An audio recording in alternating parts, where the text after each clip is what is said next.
Shall we get ready while I tell you how my baby's first flight went?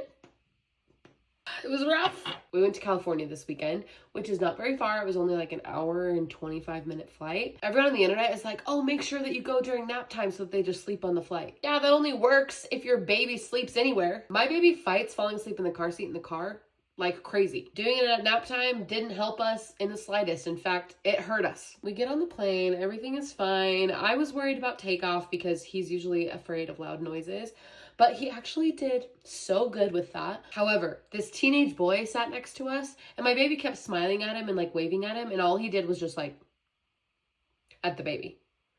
Like, are you a psychopath? And then honestly, that flight went super well. He did fight falling asleep, of course. So he probably cried for like 10 minutes and then he was out. He slept the rest of the flight and it was great. It was the flight coming home that was terrible. So our flight got delayed. So it was leaving at like 8 o'clock at night, which obviously past his bedtime. That's where we went wrong, folks. Flying at his bedtime. I thought, oh no, he'll be so tired, he'll zonk out. Wrong. Very, very wrong. He got so extremely overtired. It was so bad. Anytime we tried to like lay him down to get him to sleep, he lost it. Bloody murder screaming. He turned scary. So we just kept like getting him up and playing with him, even though we knew he needed to sleep, but he refused. I knew a storm was brewing. Eventually our luck ran out and he just was screaming because obviously he was so tired. It's probably like 9:30 at this point. We are trying to lay him down, give him milk, like do anything to stop him from screaming. I get up with him. I'm literally walking up and down the plane with him. We just had to endure some screaming, crying for like,